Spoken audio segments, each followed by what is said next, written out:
तनीषा के जन्म के समय ही उसकी माँ का देहांत हो गया था।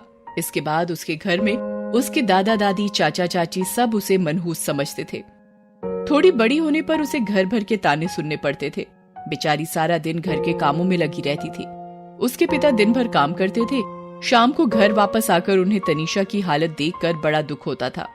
वो अक्सर सोचते थे, उफ, कैसे लोग हैं मेरे घर के। एक तो इस बेचारी बच्ची की माँ नहीं है, ऊपर से ये लोग इसे मनहूस कहते हैं। अगर मैंने जल्दी ही कुछ नहीं किया तो मेरी बच्ची का भविष्य अंधकारमय हो जाएगा। एक दिन वो अपने घर वालों की मर्जी के खिलाफ तनीषा को स्कूल में दाखिला दिलाने चल पड़े। अभी वो घर से निकले ही थे कि राम राम दीनानाथ बाबू, क्या बात है? इस बार बड़ी जल्दी शहर जा रहे हो और ई तनीषा बेटिया को कहाँ ले जा रहे हो? मैं तनीषा को दाखिला दिलवाने ले जा रहा हूँ। अब तनीषा भी पढ़ाई करेगी। बावला हो गया है क्या दीनानाथ? लगता है तुम गांव के तौर तरीके भूल गए हो दीनानाथ बाबू। भला लड़कियों को कौन पढ़ाता लिखाता है? लड़कियां चूल्हा चौका करते ही अच्छी लगती हैं।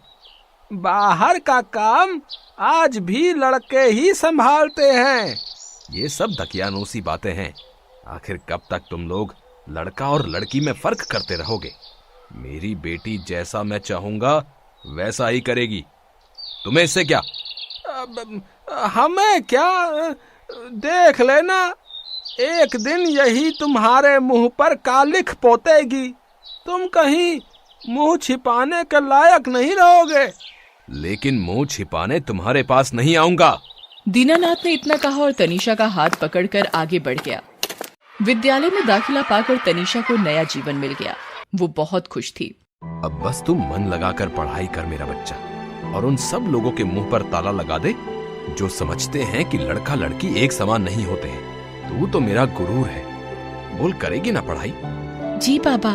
दीनानाथ ने खुशी से तनीषा के सर को चूमा और फिर उसे गले लगा लिया। समय बीता और तनीषा ने धीरे धीरे अपने स्कूल की पढ़ाई खत्म कर ली और गांव से दूर किसी दूसरे गांव के ही कॉलेज में उसका सिलेक्शन हो गया। आज उसका कॉलेज में पहला दिन था। तनीषा ने अभी अभी कॉलेज में प्रवेश ही किया था कि कुछ लड़कों ने उसे छेड़ना शुरू कर दिया। अरे मुन्ना भैया, वो देखिए, कॉलेज में नया माल आया है। मुन्ना कॉलेज के छटे हुए बदमाश लड़कों का लीडर था। उसके दादा प्रदेश के मंत्री रह चुके थे। कॉलेज में उसकी इतनी धाक थी कि सब के सब उससे पंगा लेने से डरते थे।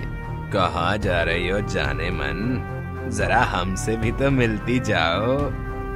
कब से तुम्हारे दीदार के लिए खड़े हैं। तनीषा को उसकी बदतमीजी बहुत बुरी लगी, मगर उसने कुछ नहीं कहा और आगे बढ़ने लगी। वो अपने कॉलेज के पहले दिन को खराब नहीं करना चाहती थी, मगर मुन्ना भी कम बदमाश नहीं था। उसने लपक कर तनीषा का हाथ पकड़ लिया। छोड़ो मेरा हाथ। नहीं छोड़ूंगा। क्या करोगी? प्रिंसिपल से शिकायत करोगी? नहीं, थप्पड़ लगाऊंगी।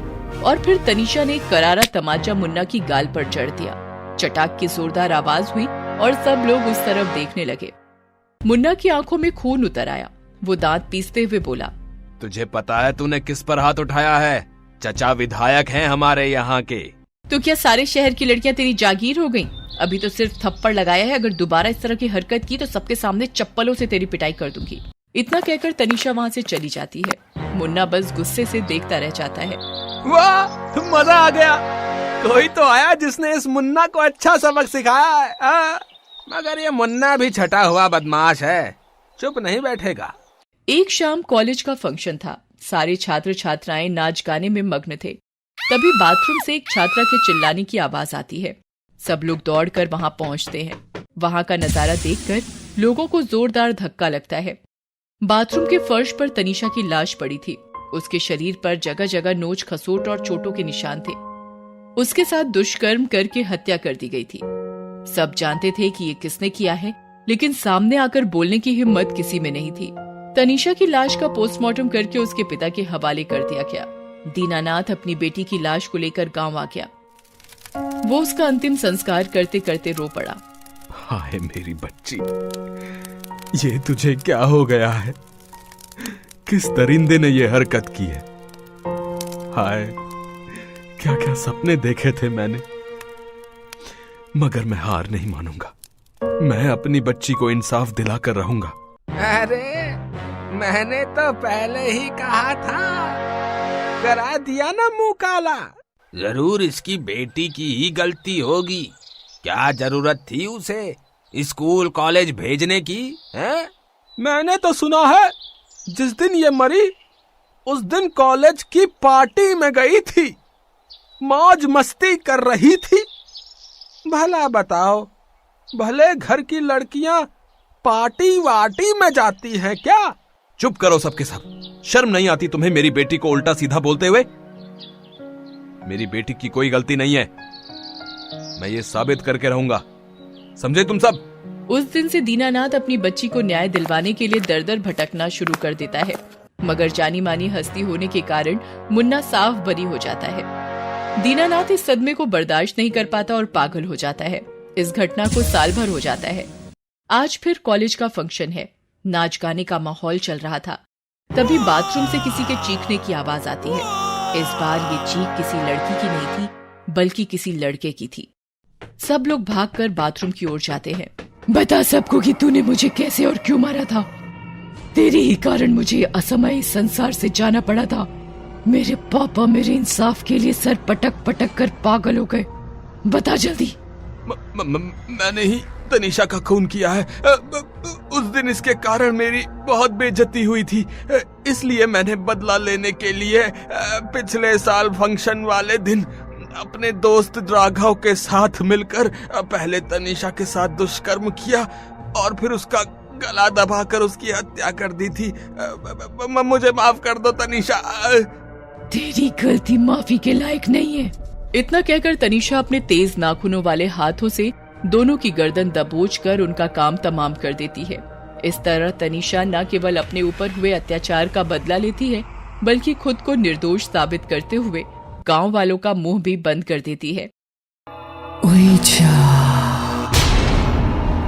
ये कहानी 1970 की है। पोलैंड में हैरी नाम का एक लड़का अपने माता पिता के साथ रहता था। उसके 3 दोस्त थे, एमा, जॉर्ज और लूना। एक दिन हैरी के माता पिता अपने रिश्तेदार के घर गए हुए थे। हैरी ने अपने दोस्तों को घर पर बुला लिया। कितने दिनों बाद किसी का घर खाली मिला है, वरना पेरेंट्स ने तो आना जाना ही छोड़ दिया था। सब हंसने लगते हैं और सोफे पर बैठ जाते हैं। तो अब बताओ क्या करें, पूरी रात पड़ी है। चलो ट्रूथ और डेयर खेलते हैं। क्या लूना, तुम भी क्या बच्चों वाले गेम बता रही हो? खेलना ही है तो मेरे पास एक गेम है। कौन सा? ओइजा। जॉर्ज अपने बैकपैक में से ओइजा बोर्ड निकालता है। सब घबरा जाते हैं। ये बोर्ड तुम्हें कहाँ से मिला जॉर्ज? ये मेरे भाई का था, स्टोर रूम में पड़ा हुआ था। मैंने देखा तो मैं ले आया। हाँ चलो ना फिर स्टार्ट करते हैं। लेकिन गाइस ये गेम रिस्की भी हो सकता है। जो होगा देखा जाएगा। मैं तो बहुत एक्साइटेड हूँ। चारों दोस्त बोर्ड पर रखे प्लानचेट पर अपना हाथ रखते हैं और एक दूसरे की तरफ देखते हैं। चारों तरफ कैंडल जली हुई होती हैं। जॉर्ज बोर्ड के साथ दिए गए पेपर को देखकर पढ़ना शुरू करता है। अगर हमारे आसपास कोई आत्मा है तो हमारे सामने आओ।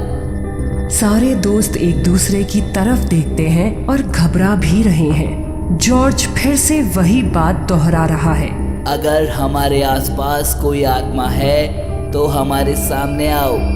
तभी उन्हें शीशा टूटने की आवाज आती है। वे चारों सामने की तरफ देखते हैं तो खिड़की का शीशा टूट चुका है। लूना घबराते हुए कहती है, लगता है हमारी आवाज किसी ने सुन ली है। अगर यहाँ एक आत्मा मौजूद है तो जवाब दे। सारे बोर्ड की तरफ देखते हैं और प्लानचेट धीरे धीरे YES की तरफ ले जाता है। सब एक दूसरे को घबराकर देखने लगते हैं। मुझे बहुत डर लग रहा है गाइस, हम ये खेल बंद कर देते हैं। नहीं, अभी तो असली गेम शुरू हुआ है। जॉर्ज, तुम उस आत्मा से और कुछ पूछो। जॉर्ज कुछ सोचता है और फिर पूछता है, तुम्हारा नाम क्या है? वो सब बोर्ड की तरफ देखते हैं लेकिन कोई जवाब नहीं आता। मैं फिर से पूछ रहा हूँ, तुम्हारा नाम क्या है? प्लैंचेट आगे बढ़ने लगता है और 4 लेटर की तरफ मुड़ता है। EVIL। ईविल? इसका नाम ईविल है, मतलब हमने किसी शैतान आत्मा को बुला लिया है। जॉर्ज, इस गेम को बंद करो अभी। तभी एक कैंडल बुझ जाती है और कमरे का माहौल अजीब सा हो जाता है। कमरे में धुआं आने लगता है और चारों खांसने लगते हैं। जॉर्ज, ये सब क्या हो रहा है? हाँ, मुझे बहुत डर लग रहा है। हमें ये गेम इसी वक्त रोक देना चाहिए। सभी लोग बोर्ड से अपना हाथ हटा लेते हैं और बॉक्स को बंद करके रख देते हैं। धुआं धीरे धीरे गायब होने लगता है। थैंक गॉड, सब कुछ कंट्रोल में है। जॉर्ज, आज तो बाल बाल बच गए। हाँ यार, सही कहा। जॉर्ज के पीछे एक साया खड़ा होता है। वो तीनों उसे देखकर बुरी तरह से डर जाते हैं। जॉर्ज, अपने पीछे देखो। जॉर्ज पीछे देखता है और चीखता है। उसके हाथ पैर एकदम दुबले हैं, आंखें लाल और खूंखार हैं, सर पर चोट के निशान हैं। उस साई को देखकर चारों डर से कांप उठते हैं। क्या हुआ? तुम बच्चे, तुम मुझसे डर गए? तुम लोगों ने ही तो मुझे बुलाया है। जानते हो, मैं भी तुम सब की तरह जिंदा था। मेरी भी सांसें चलती थी और पता है मैं क्या करता था? छोटे छोटे बच्चों को जलाकर मार डालता था। जानना चाहते हो क्यों? क्योंकि मैं एक पागल था। लोग मुझे इविल किलर के नाम से जानते थे। एक दिन कार एक्सीडेंट में मेरी मौत हो गई और तब से मैं इस दुनिया में भटक रहा हूँ, अपना शिकार करने के लिए। आज तुम लोगों ने मुझे इस दुनिया में वापस बुलाकर मेरा काम और आसान कर दिया है।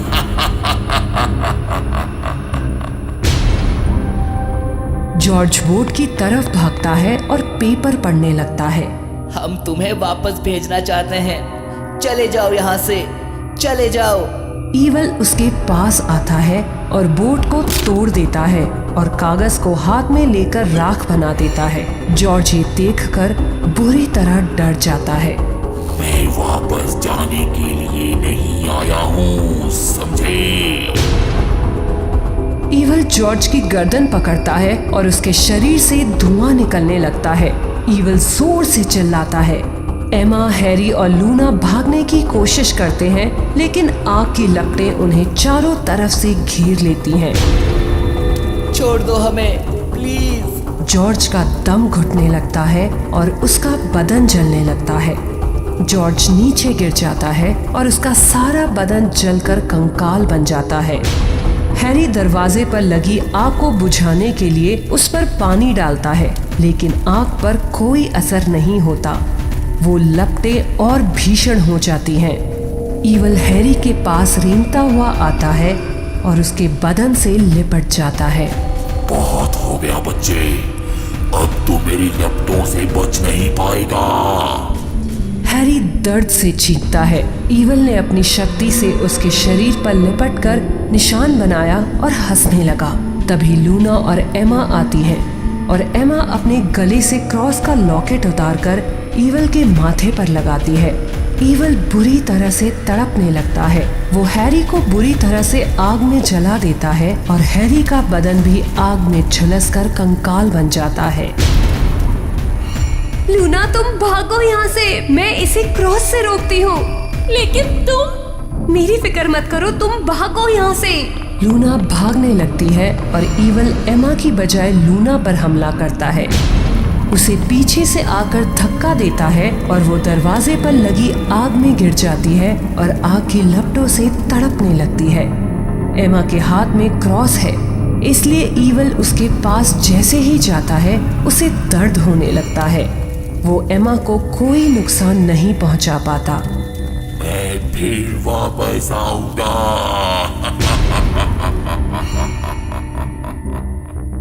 एमा बुरी तरह से रोने लगती है।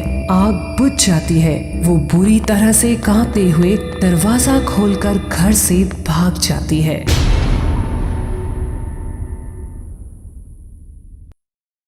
Ghost under the bed. ये बात है 1970 की। एलेक्स अपने शहर लंदन से बाहर काम करता था। वो अपनी पत्नी डेजी और अपनी 15 साल की बेटी लूसी के लिए किराए पर एक घर ढूंढ रहा होता है। आखिरकार उसे एक घर पसंद आता है। वो डेजी और लूसी को घर दिखाने लेकर जाता है। डेजी, तुम्हारे और लूसी के लिए ये घर अच्छा है। यहाँ सिक्योरिटी भी है और मार्केट भी पास में है। ट्रांसपोर्टेशन में भी कोई दिक्कत नहीं होगी और मुझे भी तसल्ली रहेगी। हाँ एलेक्स, हम दोनों यहाँ आराम से रहेंगे। आप बिल्कुल भी चिंता मत कीजिए, बस आप अपने काम पर ध्यान दीजिएगा। घर के एक कमरे में एक बेड पड़ा होता है।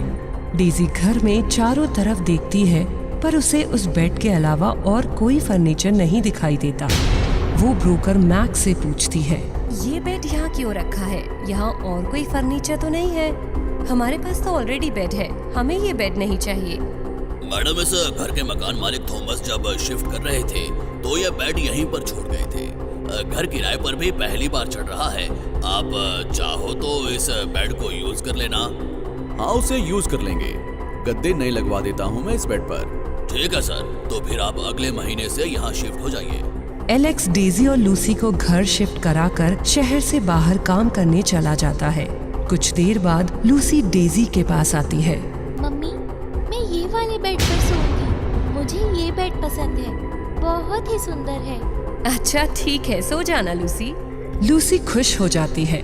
उस रात अपने कमरे में सो रही होती है, तभी उसे ऐसा लगता है कि कोई उसे आवाज दे रहा है। लूसी। लूसी की आंख खुलती है तो वो लैंप जलाती है पर वहाँ कोई नहीं होता। लूसी दोबारा सो जाती है। कुछ देर बाद लैंप अपने आप जल जाता है। वो बंद करती है पर लैंप फिर जल जाता है। मम्मी, कल रात ना मुझे कोई आवाज दे रहा था रूम में। कोई बात नहीं लूसी, बुरा सपना देखा होगा तुमने। मम्मी, आज आप मेरे साथ मेरे कमरे में सोना प्लीज। अच्छा ठीक है। लूसी अपने कमरे में पढ़ाई कर रही होती है और उसे फिर ऐसा लगता है कि कोई उसे बुला रहा है। लूसी पूरे कमरे में देखती है और उसकी नजर उस बेड पर पड़ती है। ये आवाज तो बेड के नीचे से आ रही है। लूसी धीरे से बेड के नीचे देखती है तो कोई नहीं होता। वो देखकर मुड़ जाती है लेकिन आवाज फिर से आती है। लूसी फिर नीचे देखती है तो उसे एक डरावना साया दिखता है। लूसी उसे देखकर चीख उठती है। वो भाग रही होती है कि तभी एक लंबा सा हाथ उसके पैर पकड़ लेता है और वो गिर जाती है और पीछे की ओर घसीटने लगती है। मम्मी, मम्मी मुझे बचाओ मम्मी। तभी वहाँ डेजी भागकर आती है और घबरा जाती है। क्या हुआ लूसी? क्या हुआ? क्यों रो रही हो? लूसी जोर जोर से रो रही होती है। मम्मी, मेरे बेड के नीचे कोई है मम्मी। बेड के नीचे? डेजी बेड के नीचे देखती है तो कोई नहीं होता। बेटा कोई नहीं है यहाँ तो। मम्मी, मैंने देखा कोई है सच्ची। कोई नहीं है बेटा, तुम चुप हो जाओ। लूसी इस हादसे से बहुत डर जाती है। वो रात में उसी बेड पर अपनी मम्मी के साथ सो रही होती है कि तभी उसे फिर से आवाज आती है। लूसी। लूसी डरते हुए लैंप जलाती है। नीचे देखती है तो एक भयानक आत्मा उसे दिखती है और वो चीख पड़ती है और फिर वो बेहोश हो जाती है। डेजी जगती है और लूसी को जगाने लगती है। लूसी उठो। लूसी क्या हो गया तुम्हें? उठो बेटा। लूसी की आंख खुलती है पर वो कुछ बोल नहीं रही होती। उस हादसे के बाद वो एकदम चुप हो गई थी और बस बैठी रहती थी और बेड को देखती रहती थी। उसने खाना पीना भी छोड़ दिया था, बस कमरे में बंद रहती थी। डेजी को लूसी की चिंता होने लगी थी। डेजी ब्रोकर मैक्स से बात करती है। वो दोनों गार्डन में बात कर रहे होते हैं। इस घर में कोई हादसा हुआ था क्या? देखिए, झूठ मत बोलिएगा। मेरी बच्ची की हालत आप नहीं जानते। जरूर उस कमरे में कुछ गड़बड़ है। उधर लूसी चुपचाप अपने कमरे में बैठी होती है और फिर से उसे आवाज आती है, लूसी, लूसी। लूसी खड़ी हो जाती है। कमरे का दरवाजा अपने आप बंद हो जाता है। तभी बेड के नीचे से एक आत्मा निकलती है और कमरे में अजीब सा अंधेरा हो जाता है। वो आत्मा एक शैतान थी। उसका भयानक चेहरा था, लंबे लंबे हाथ, वो हवा में उड़ रही होती है। आओ लूसी, ये दुनिया तुम्हारे लिए नहीं है, चलो मेरे साथ। वो आत्मा लैम्प की तरफ देखती है और उसका कांच फूट जाता है और कांच के छोटे छोटे टुकड़े जमीन पर गिर जाते हैं। आत्मा लूसी की आंखों में देखती है और उसे अपने वश में कर लेती है। लूसी उन कांच के टुकड़ों पर चलने लगती है। उधर डेजी ब्रोकर से पूछताछ कर रही होती है। हादसा तो पता नहीं मैडम, पर हाँ लोग कहानी जरूर बताते हैं। इस घर के मकान मालिक थॉमस की 20 साल की बेटी थी हेजल। वो हर वक्त बीमार ही रहती थी। उसकी मानसिक स्थिति ठीक नहीं थी। लोग कहते हैं कि उसे सुसाइड के थॉट्स भी आते थे। वो हर रोज कोई ना कोई तरीका ढूंढ ही लेती थी जिससे वो अपनी जान ले सके। वो अपने साथ दूसरों को भी आत्महत्या करने को कहती थी। ये सब देखकर उसके परिवार वाले उसे बांध कर रखते थे और ये बात उन्होंने किसी को नहीं बताई थी। पर एक रात उसने अपना सर बेड पर मार कर अपनी जान दे दी और उसके बाद थॉमस के सभी परिवार वालों ने भी एक एक करके आत्महत्या कर ली। एक थॉमस ही है जो यहाँ से चले गए। बाकी इस बात में कितना सच है ये किसे पता। ये सुनकर डेजी के होश उड़ जाते हैं। वो लूसी के कमरे की तरफ भागती है। डेजी दरवाजा खोलती है तो देखती है कि लूसी कांच पर चल रही है और उसे आत्मा ने वश में कर रखा होता है। डेजी ये देखकर बुरी तरह कांप जाती है। लूसी मेरी बच्ची, छोड़ दो मेरी बच्ची को। वो शैतानी आत्मा डेजी की तरफ देखती है और सारे कांच के टुकड़ों को हवा में उड़ाकर डेजी की तरफ फेंकती है। डेजी बुरी तरह से जख्मी हो जाती है। लूसी, तुम चलो मेरे साथ, पता है ना क्या करना है। लूसी खिड़की से उड़ने के लिए आगे बढ़ने लगती है। जख्मी डेजी उसके पैरों को पकड़ लेती है और आत्मा उसके बाल पकड़कर उसे फेंक देती है। नहीं लूसी, ऐसा मत करना, होश में आओ। लूसी खिड़की से कूद जाती है और उसकी मौत हो जाती है। आत्मा जोर जोर से हंसने लगती है। लूसी, शाबाश लूसी, मुझे तुमसे यही उम्मीद थी। डेजी की दिमागी हालत खराब हो जाती है। मैक्स भागता हुआ ऊपर आता है और देखता है कि डेजी पूरी तरह रो रही है और लूसी की मौत हो गई है। वो एलेक्स को खबर करता है और एलेक्स घर आता है और बुरी तरह रोने लगता है। उसने मेरी बेटी को भी मार दिया। मेरी बेटी ने भी आत्महत्या कर ली। मुझे भी मर जाना चाहिए, सबको मर जाना चाहिए। वो आत्मा उसे देख रही होती है।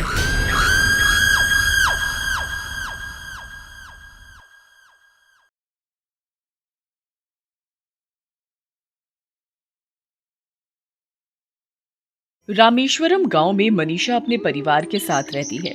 मनीषा पढ़ाई और खेलकूद सब में बहुत तेज होती है, जिस वजह से वो अपने स्कूल और गांव की सभी खेल प्रतियोगिताओं में भाग लेती रहती है। एक बार मनीषा खेल प्रतियोगिता में भाग लेने के लिए दूसरे गांव जाती है। आज तो मजा ही आ गया। इसी तरह आसपास के सभी गांव को हराकर एक दिन शहर जाऊंगी और सबसे अच्छी खिलाड़ी बनकर देश का नाम रोशन करूंगी। मुझे तुम पर बहुत गर्व और पूरा भरोसा है। तुम एक दिन हम सबका नाम जरूर रोशन करोगी। मनीषा और उसके सर बातें करते हुए आगे बढ़ रहे होते हैं कि रास्ते में एक जंगल के पास पहुंचकर अचानक मनीषा बेहोश हो जाती है, जिसके तुरंत बाद वहां कुछ मधुमक्खियां आ जाती हैं।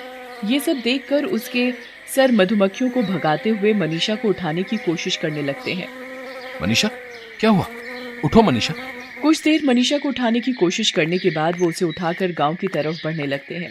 आधे रास्ते में मनीषा को अपने आप होश आ जाता है, जिस पर वो होश में आते ही अचानक अपने सर पर हमला कर उन्हें वहीं मार देती है। मैं वापस आ गई, बदला लूंगी, आजादी मुबारक। इसके बाद मधुमक्खियों की भूतनी मनीषा के साथ उसके घर आ जाती है।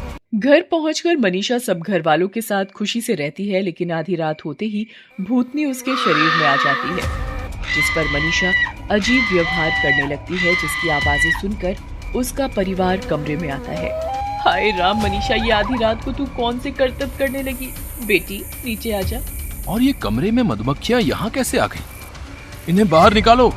कोई उन्हें हाथ नहीं लगाएगा, वरना जिंदा नहीं बचोगे। मनीषा की बात और डरावनी आवाज सुनकर उसके मम्मी पापा घबरा जाते हैं, जिस पर मनीषा पंखे से नीचे उतरकर अपने मम्मी पापा की आंखों में आंखें डालकर खड़ी हो जाती है। दूर रह, नहीं तो जिस जुबान को इतना चला रही है उसे काट कर हाथ में दे दूंगी। ऐसा बोलकर भूतनी और उसके पीछे सभी मधुमक्खियां कमरे से बाहर चली जाती हैं, जिसके बाद भूतनी मनीषा के शरीर से बाहर निकल जाती है और मनीषा गांव में घूमने लगती है, जहां मनीषा के बचपन का दोस्त बिरजू उसके पास आता है। और मनु, तेरी प्रतियोगिता कैसी रही? वैसे तो तूने वहाँ सबको धूल चटा ही दी होगी, पर फिर भी बता दे। हाँ, तुझे जीत और हार की बहुत चूल मची हुई है। अचानक ये मधुमक्खियाँ कहाँ से आ गई? तुम इनके बीच इतने आराम से कैसे खड़ी हो सकती हो? भगाओ नहीं यहाँ से। क्योंकि ये मेरी है। अगर तुझे इतनी दिक्कत हो रही है तो क्यों ना तुझे किसी शांति वाली जगह पर भेज दिया जाए। इससे पहले बिरजू मनीषा की बात का मतलब समझ पाता, भूतनी बिरजू का सिर काट कर उसका मांस खाने लगती है, जिसके बाद मनीषा के अंदर की भूतनी धीरे धीरे दिन पर दिन पूरे गांव में कोहराम मचाने लगती है, जिस वजह से लोग अपने घरों से बाहर निकलने से भी डरने लगते हैं। गांव और अपनी बेटी की ऐसी हालत देखकर मनीषा के मम्मी पापा उसे ठीक करने के लिए हर मुमकिन कोशिश करते हैं, पर बहुत कोशिशें करने के बाद भी मनीषा के हाल में कोई सुधार नहीं होता। मनीषा कहीं भी किसी इंसान को देखकर उस पर हमला कर देती है। अब वो गांव के लिए बहुत बड़ा खतरा बन गई है। मुखिया जी, हमने अपनी तरफ से हर मुमकिन कोशिश कर ली। अब हमें भी समझ में नहीं आ रहा कि क्या करें। जाने कहां से इस मनहूस भूतनी का साया मेरी होनहार बेटी पर पड़ गया। सत्यानाश हो इस भूतनी का, इसे नरक में भी जगह ना मिले। मैंने सुना है कि शहर में भी कोई लोग होते हैं जो भूतों को कब्जे में करने की पढ़ाई करते हैं। क्यों नहीं एक बार उन्हें बुलाकर देखें? मुखिया की बात मानकर मनीषा के मम्मी पापा उन्हीं की मदद लेकर शहर के मशहूर पैरानॉर्मलिस्ट वरुण को गांव बुलाते हैं। वरुण गांव पहुंचकर पूरे गांव में घूमना शुरू करता है, जिसके बाद वो मुखिया और मनीषा के पापा मम्मी से मिलकर पूरी स्थिति के बारे में पता करता है। आपने बताया कि जब वो अजीब व्यवहार करती है तो उसके नजदीक कुछ मधुमक्खियां भी घूमती हैं। हाँ, और अगर हम मधुमक्खियों के बारे में कुछ भी गलत बोले तो वो बहुत भड़क जाती है। मैंने इस भूतनी की कहानी सुनी है। 1 साल पहले इसी गांव के पास वाले जंगल में कुछ डाकुओं ने एक लड़की को लूटकर उसे मरने के लिए मधुमक्खियों के छत्ते से भरी गुफा में बंद कर दिया था, जहां मधुमक्खियों के काटने की वजह से उसकी मृत्यु हो गई। कुछ दिनों बाद लोगों को वहां उसकी डेड बॉडी मिली और तभी से जंगल में मधुमक्खियों की भूतनी वाली कहानी मशहूर है। हम अपनी बेटी को उससे कैसे बचा सकते हैं? मुझ पर छोड़ दीजिए, आगे का काम मैं कर दूंगा। मनीषा के मम्मी पापा अपनी बेटी के बारे में सारी बातें वरुण को बताकर उसे अपने साथ घर ले जाते हैं, जहां मनीषा सो रही होती है। मनीषा के आसपास कोई मधुमक्खी नहीं देखकर वरुण तुरंत घर के सभी खिड़की दरवाजे बंद करके मन में कुछ बोलते हुए मनीषा को उठाने की कोशिश करता है। मनीषा, मनीषा, उठो, देखो मैं यहाँ तुम्हें भूतनी से बचाने आया हूँ। मनीषा के उठते ही उसके कमरे की खिड़की पर मधुमक्खियां आ जाती हैं, जिन्हें देखकर वरुण हैरान रह जाता है। इसने तो बहुत कड़ा कब्जा किया हुआ है। कोई अगर जरा भी मनीषा से संपर्क करने की कोशिश करे तो ये तुरंत वहां पहुंच जाती है। अच्छा हुआ मैंने पहले ही खिड़की दरवाजे बंद कर दिए। मनीषा, वो तुम्हें अपनी तरफ आकर्षित करेंगी, पर तुम उन पर ध्यान मत देना। तुम कौन हो और मेरे घर आकर मुझे क्या करना है और क्या नहीं, क्यों बता रहे हो? यहाँ वरुण मनीषा को समझाने की कोशिश कर रहा होता है तो वहीं भूतिया मधुमक्खियाँ घर के अंदर का दूसरा रास्ता ढूंढकर मनीषा के पास पहुँच जाती है, जिसके साथ भूतनी भी वहाँ पहुँचकर एक बार फिर मनीषा के शरीर पर कब्जा कर तुरंत ही वरुण को उससे दूर धक्का मार देती है। किसी की भी मेरे खिलाफ जाने की हिम्मत नहीं। फिर तू क्या करने की कोशिश कर रहा था? मैं तुम्हारी कहानी जानता हूँ। उसमें इस लड़की का क्या कसूर? इसे छोड़ दो। किसी को नहीं छोड़ूंगी, ना ये बचेगी और ना ही तुम। इस पर भूतनी वरुण को जमीन से उठाकर दूसरी तरफ फेंक देती है, जिससे वो दीवार से टकराकर जमीन पर गिर जाता है। तुम मेरे साथ कुछ भी कर लो, पर इस लड़की और गांव को छोड़ दो। इन लोगों की क्या गलती है? मेरी भी क्या गलती थी जो उन लोगों ने मुझे मार दिया? मैं मरी, अब सब मरेंगे, सबको मारूंगी। भूतनी की बातें सुनकर वरुण समझ जाता है कि वो बातों से नहीं मानेगी, इसीलिए वो अपने दूसरे प्लान के अनुसार मधुमक्खियों को कैद करने की योजना बनाते हुए भूतनी को बातों में उलझाए रखते हुए मधुमक्खियों को कैद करने की कोशिश करने लगता है। पर भूतनी को इस बारे में पता चल जाता है। तुम इंसानों की फितरत में धोखा ही है। कोई धोखे से मारता है तो कोई धोखे से कैद करने की कोशिश करता है। तुम जैसा मामूली इंसान मुझे कैद नहीं कर सकता, पर मैं तुझे जरूर मार सकती हूँ। इसके बाद भूतनी वरुण पर हमला कर उसे मारने की कोशिश करने लगती है, पर वरुण हर बार किसी न किसी तरह अपने आप को बचाते हुए अपने बैग के पास पहुंचकर उसमें से नीम स्प्रे निकालकर मधुमक्खियों के ऊपर स्प्रे छिड़क देता है, जिससे मधुमक्खियों पर नशा होता है और भूतनी कमजोर पड़ जाती है। इसी का फायदा उठाते हुए वरुण तुरंत उन सभी मधुमक्खियों को एक बोतल में कैद कर लेता है, जिससे उनके साथ भूतनी भी मनीषा के शरीर से निकलकर उसमें कैद हो जाती है। अब वरुण मनीषा को सही सलामत उसके मम्मी पापा के पास छोड़कर भूतनी को अपने साथ ले जाता है। The vampire.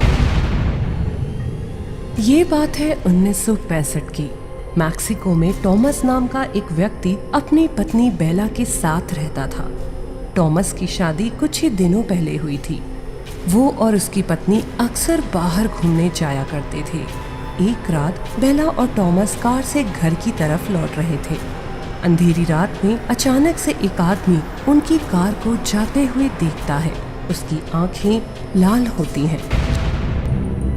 चांदनी रात में टॉमस गुनगुनाता हुआ गाड़ी चला रहा होता है, लेकिन बेला तंग होकर उसे डांटती है। कितना घना जंगल पड़ता है रास्ते में टॉमस। मैंने कितनी बार कहा है कि इस रास्ते से मत जाया करो। अरे डियर, ये शॉर्टकट है, यहाँ से जल्दी घर पहुँच जाते हैं। प्लीज ऐसे शॉर्टकट से मत चला करो टॉमस। कितनी बार तुम्हें समझाया है, लेकिन तुम सुनते ही नहीं हो। अच्छा बाबा, सॉरी। अगली बार हम रोड के रास्ते से ही जाएंगे, चाहे कितना भी लेट हो रहे हो। ठीक है, और अभी जितना जल्दी हो सके यहाँ से चलो। टॉमस गाड़ी चला रहा होता है कि तभी उसके सामने एक आदमी खड़ा हुआ दिखता है। वो आदमी गाड़ी रोकने का इशारा कर रहा होता है। अरे, ये आदमी क्यों खड़ा है? रोक कर देखता हूँ। क्या जरूरत है? इतनी रात में गाड़ी रोकना सेफ नहीं होगा। क्या पता किसी को मदद की जरूरत हो। क्या जरूरत है टॉमस? इतनी रात हो चुकी है, ऐसे गाड़ी नहीं रोकनी चाहिए। अरे घबराओ मत बेला, मैं हूँ ना, कुछ नहीं होगा, रिलैक्स। एक बार बात सुन तो लेते हैं ना। टॉमस गाड़ी रोकता है। वो शीशा नीचे करता है तो एक बड़ा सुंदर नौजवान सामने खड़ा होता है। वो शक्ल से बहुत ही भोला लग रहा होता है। क्या बात है? इतनी रात में यहाँ क्या कर रहे हो? मेरा नाम नोआ है, पास वाले गांव से आया हूँ, लेकिन अभी रास्ता भटक गया हूँ और कुछ नहीं पता कि कहाँ जाना है। एड्रेस लिखा हुआ है लेकिन वो भी खो गया है। आप अगर मुझे लिफ्ट देकर किसी होटल पर छोड़ देंगे तो बड़ी मेहरबानी होगी। टॉमस बेला की तरफ देखता है। बेला बिना कोई भाव लाए सिर हिला देती है। ठीक है, आ जाओ, अंदर बैठ जाओ। आपका बहुत बहुत धन्यवाद। आप लोग भले लोग हैं, वरना किसी ने मेरी मदद नहीं की। अरे थैंक यू किस बात का? आओ बैठ जाओ कार में। टॉमस गाड़ी चला रहा है और फ्रंट मिरर से नोआ को भी देख रहा है। नोआ खिड़की से बाहर देख रहा होता है। उसका शरीर चांदनी रात में चमक रहा है। मेरा नाम थॉमस है नोआ, और ये मेरी पत्नी बेला। नोआ मुस्कुराता है और बेला टॉमस को गुस्से से देखती है। टॉमस फिर से बात शुरू करता है। तो नोआ, तुम्हारा शहर कैसे आना हुआ? जी, मैं एक फेमस पैरानॉर्मल एक्टिविस्ट हैं, मिस्टर पीटर हैंडमैन। उनसे मिलने आया हूँ। मैं उन्हें असिस्ट करने वाला हूँ। एक बहुत ही बड़ी मुसीबत आ गई है इस शहर में। तुम मिस्टर पीटर को असिस्ट करने वाले हो? क्या बात कर रहे हो? वो तो मेरे बहुत अच्छे दोस्त हैं। ये तो बड़ी ही अच्छी बात है। ये बात तो तुमने बिल्कुल ठीक कही। आपसे जल्द ही मुलाकात करूंगा अच्छे से। तुम्हें फिर आज किसी होटल में नहीं, मेरे घर रुकना होगा। पीटर के घर मैं कल तुम्हें ड्रॉप कर दूंगा। आप लोग सच में बहुत अच्छे हैं, थैंक यू। बेला अब नॉर्मल हो जाती है और नोआ से बात शुरू करती है। नोआ, किस मुसीबत की बात कर रहे थे तुम अभी? जी अभी तो पीटर सर ने मुझे लेटर लिखा था कि इस शहर में एक वैम्पायर जा गया है, लोगों का खून पी रहा है, बस उसे ही काबू में करना है। उसी के लिए मुझे पीटर सर ने गांव से बुलाया है। क्या बात कर रहे हो? एक वैम्पायर? क्या सच में वैम्पायर्स होते हैं? जी हाँ, होते हैं बेला जी। अच्छा, तो हमें भी बताओ जरा इन वैम्पायर्स के बारे में। मैंने इन वैम्पायर्स के बारे में बहुत पढ़ा है। ये वैम्पायर बहुत पुरानी प्रजाति है। इनकी उम्र बहुत लंबी होती है। ये किसी का भी रूप ले लेते हैं। जब इनकी उम्र खत्म होने में कम ही समय बचता है तो ये जानवरों को छोड़कर इंसानों का खून पीने लगते हैं, जिनसे इनकी उम्र बढ़ती है।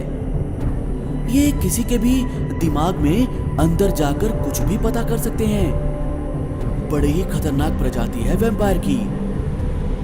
टॉमस गाड़ी रोकता है। चलो भाई, घर आ गया। बहुत हुई ये भूतिया बातें। बेला, सबके लिए गर्मा गर्म कॉफी हो जाए। हाँ हाँ जरूर, पहले घर के अंदर तो चलिए। नोआ घर की तरफ देख रहा था और उस घर की महक को सूंघने लगा। उसकी आंखें बंद थी। टॉमस ने उसे ऐसा करते देखा और उसके कंधे पर हाथ रखा और उसकी तरफ देखने लगा। नोआ की आंखें खुल गईं। शर्माओ मत नोआ, इसे अपना ही घर समझो। चलो अंदर चलें। हाँ थॉमस, चलिए अंदर चलते हैं। बेला, नोआ और टॉमस हॉल में बैठे हैं और कॉफी पी रहे हैं। टॉमस देखता है कि नोआ कॉफी नहीं पी रहा है। नोआ, तुम कॉफी क्यों नहीं पी रहे? मुझे कॉफी पसंद नहीं है। ओह, तो क्या पसंद है वो बता दो, बेला बना देगी। नोआ फिर से बेरुखी से कहता है, कहा ना मुझे कुछ नहीं पसंद। टॉमस और बेला एक दूसरे को देखकर मुंह बनाते हैं। तभी उनके घर में एक बहुत बड़ा चमगादड़ आ जाता है और ऊपर चारों तरफ घूमने लगता है। ओहो, ये कहाँ से आ गया? टॉमस, कुछ करो। उस चमगादड़ की आंखें लाल हो जाती हैं और वो टॉमस के सामने आता है और उसके चेहरे पर वार करता है। अरे, आप ठीक तो हैं? टॉमस के चेहरे और हाथों पर निशान पड़ जाते हैं और उसके शरीर से खून बहने लगता है। नोआ को उस खून को देखकर अजीब सा होने लगता है। नोआ, उस ड्रॉर में फर्स्ट एड बॉक्स रखा है, लेकर आओ जल्दी। बेला नोआ की तरफ देखती है तो वहाँ नोआ नहीं होता। नोआ, कहाँ हो तुम? बिल्कुल तुम्हारे पीछे। बेला पीछे देखती है तो नोआ खड़ा होता है और उसकी आंखें लाल हो चुकी होती हैं। उसके कपड़े भी काले रंग के हो जाते हैं। उसके दांत नुकीले हो जाते हैं। बेला के नोआ को देखकर होश ही उड़ जाते हैं। कितने दिनों का प्यासा हूँ, आज तुम दोनों का खून पीऊंगा और मेरी उम्र 10 साल तक और बढ़ जाएगी। टॉमस को गुस्सा आता है और वो नोआ को धक्का देने वाला होता है, लेकिन नोआ हवा में उड़ जाता है। उनके सारे घर में छोटे छोटे चमगादड़ आ जाते हैं और नोआ के चक्कर लगाने लगते हैं। बेला, भागो यहाँ से। नहीं, मैं आपको छोड़कर नहीं जाऊंगी। आप बहुत जख्मी हो। नोआ बेला के पीछे आता है और उसे पकड़ लेता है। सारे चमगादड़ टॉमस को उसकी दोनों बाहों से पकड़कर ऊपर उठा लेते हैं ताकि वो कुछ ना कर पाए। नहीं, मुझे छोड़ दो नोआ, प्लीज मुझे छोड़ दो। हमने तो तुम्हारी मदद की थी, प्लीज हमें छोड़ दो। नोआ बेला की गर्दन पर अपने नुकीले दांतों से वार करता है और उसका खून पीने लगता है। बेला बेहोश होकर गिर जाती है और उसकी मौत हो जाती है। बेला, बेला। तेरी पत्नी तो गई, अब तेरी बारी है। नोआ उड़कर टॉमस के गले पर वार करता है और टॉमस की तड़प तड़प कर मौत हो जाती है। नोआ चमगादड़ों के साथ खिड़की के रास्ते उड़ता हुआ घर से बाहर आ जाता है। बेला और टॉमस की आंख खुलती है और अब वो भी वैम्पायर्स बन चुके होते हैं। उनकी आंखें लाल और दांत नुकीले होते जाते हैं। वो एक दूसरे की तरफ देखते हैं और मुस्कुराते हैं और वो घर से बाहर निकलकर भेष बदलते हैं और अपने अपने शिकार पर निकल पड़ते हैं। The legged hand. ये बात है 1958 की। हैना अपने पूरे परिवार के साथ शिकागो के एक छोटे से कस्बे में रहती थी। वो 12 साल की थी और उसका एक पेट था टॉम, जिससे उसे बेहद लगाव था। हैना हर जगह टॉम को लेकर जाती और अपना सारा वक्त उसी के साथ बिताती। एक बार हैना के माता पिता को शहर से दूर जाना था। बेटा हैना, तुम भी हमारे साथ चलो, हम तुम्हें ऐसे अकेला नहीं छोड़ सकते।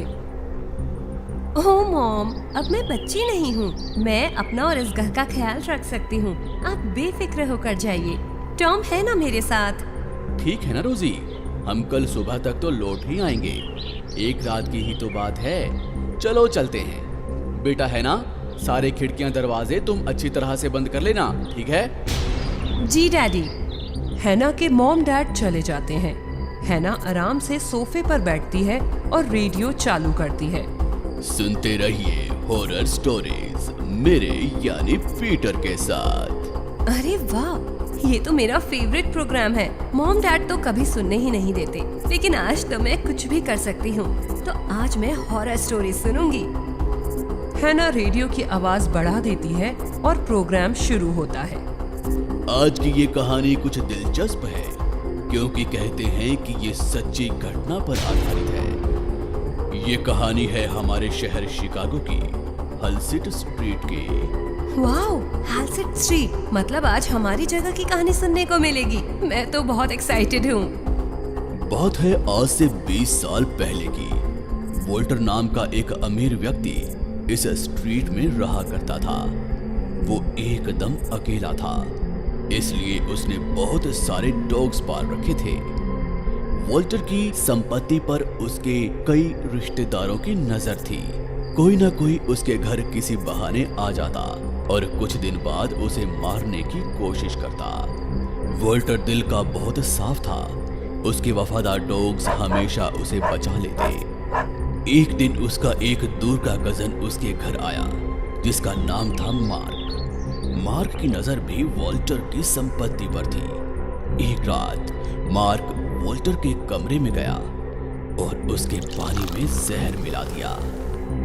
वोल्टर ने वो पानी पिया और उसकी मौत हो गई। मार्क ने सारी संपत्ति पर कब्जा कर लिया, लेकिन वोल्टर के वफादार डॉग्स ने उसे नहीं छोड़ा। वो सब उसके ऊपर झपट पड़े और उसकी मौत हो गई। तब से मार्क की आत्मा भटक रही है और वो हर वफादार पेट के अंदर आती है और उस पेट से उसके मालिक की जान ले लेती है। तो दोस्तों, कैसी लगी आपको हमारी ये कहानी? हैना कहानी सुनकर डर जाती है। बड़ी ही डरावनी कहानी थी। डैड ने कहा था सब खिड़की दरवाजे बंद करने के लिए। सब बंद करके सो जाती हूँ, सुबह तो मॉम डैड आ ही जाएंगे। हैना सब खिड़की दरवाजे बंद कर देती है और सोने के लिए बेड पर लेट जाती है, लेकिन उसे डर लग रहा होता है। वो अपनी चादर को कस के ओढ़कर सो रही होती है। तभी उसके साइड में टेबल से फ्लावर पॉट नीचे गिर जाता है। हैना जोर से चिल्लाती है, टॉम! टॉम आता है और बेड के साइड में बैठ जाता है। तुम मुझे छोड़कर कहीं मत जाना टॉम, मुझे बहुत डर लग रहा है। हैना अपने हाथ बेड से लटका देती है और टॉम उसके हाथ को चाटता है और हैना को नींद आ जाती है। आधी रात में हैना की एकदम से आंख खुलती है। ऐसा लगता है कि उसके हाथ पर किसी ने काटा है। आह टॉम, ये क्या किया तुमने? क्यों काटा मुझे? हैना कमरे में देखती है तो टॉम नहीं होता और उसके रोने की आवाज आ रही होती है। हैना घबराकर उसे ढूंढते हुए हॉल में आती है। कहाँ हो तुम टॉम? बाहर आओ, क्या हुआ माय बॉय? हैना देखती है कि एक कमरे के अंदर से एक आवाज आ रही होती है। हैना दरवाजा खोलती है और देखती है कि टॉम हवा में उल्टा लटका हुआ है और उसकी आंखें लाल हो गई हैं और साथ ही दीवार पर लिखा है वी कैन लिक टू। हैना डर जाती है और भागने लगती है। अचानक से टॉम एक बहुत ही भयानक राक्षस बन जाता है। उसके नुकीले दांत, लाल आंखें और मुंह से टपकता खून। वो मार्क की ही आत्मा थी जो टॉम के अंदर आ गई थी और उसकी वफादारी को आघात करती है। हैना भाग रही होती है और टॉम उसके पीछे भागता है। उसकी टांग को अपने मुंह में लेकर उसे पीछे की ओर खींचता चला जाता है। छोड़ दो मुझे, जाने दो। तेरा वफादार है ना ये जानवर, अब यही तुझे मारेगा। टॉम हैना की टांग पर जोर से काटता है और उसका पैर लहूलुहान हो जाता है। वो लंगड़ा लंगड़ा कर चल रही होती है। टॉम पूरा घर अस्त व्यस्त कर देता है। मुझे छोड़ दो टॉम, मुझे जाने दो प्लीज। तुम मेरे वफादार टॉम हो, पहचानो मुझे। टॉम उसकी तरफ घूर कर देखने लगता है। हैना धीरे से घबराते हुए अपना कांपता हाथ उसके सिर पर रखती है और सहलाती है। टॉम को धीरे धीरे याद आता है हैना के बारे में। हैना जैसे ही उसके पास जाती है, मार्क फिर से टॉम के ऊपर हावी हो जाता है और टॉम का चेहरा गुस्से से लाल हो जाता है। उसके नुकीले दांत और बड़े हो जाते हैं। उसके सिर पर हैना को मारने का खून सवार होता है। वो हैना पर अटैक करता है और उसे बुरी तरह जख्मी कर देता है। हैना बेहोश हो जाती है। अगली सुबह हैना के मॉम डैड आते हैं और काफी देर तक घर का दरवाजा खटखटा रहे होते हैं, लेकिन अंदर से सिर्फ भौंकने की आवाज आ रही होती है। हैना, दरवाजा खोलो बेटा। हैना, क्या हुआ मार्क? इतनी देर हो गई है, हैना दरवाजा क्यों नहीं खोल रही? और ये टॉम भी भौंक रहा है। मुझे तो बहुत घबराहट हो रही है। रुको, मैं दरवाजा तोड़ता हूँ। और उन दोनों की चीख निकल जाती है। फर्श पर हैना की लाश पड़ी होती है और टॉम उसके चक्कर काट रहा होता है और भौंक रहा होता है। मेरी बच्ची, क्या हुआ? मेरी बच्ची को किसने मारा? दोनों रोने लगते हैं और ये सदमा बर्दाश्त नहीं कर पा रहे होते हैं कि अब हैना उनकी बेटी इस दुनिया में नहीं रही। रोजी और मिक हैना की बॉडी के पास रो रहे होते हैं। तभी उनके पीछे टॉम आता है और उन पर गुर्राने लगा। रोजी और मिक घबराते हुए पीछे देखते हैं और टॉम को देखकर हैरान रह जाते हैं। तभी टॉम उनकी तरफ धीरे धीरे आगे बढ़ने लगा। माइक, ये टॉम को क्या हो गया है? ये हमें ऐसे क्यों देख रहा है? माइक टॉम की तरफ देखने लगा। Tom, sit down. टॉम, क्या हो गया है तुम्हें? मैंने कहा सिट डाउन। टॉम, सुना नहीं तुमने? टॉम गुस्से में गुर्राते हुए उन दोनों के ऊपर कूद पड़ता है और वो दोनों चीखने लगते हैं, जिसकी वजह से सारे पंछी उड़ जाते हैं। रोजी और मिक भी हैना की तरह इस दुनिया से चले जाते हैं।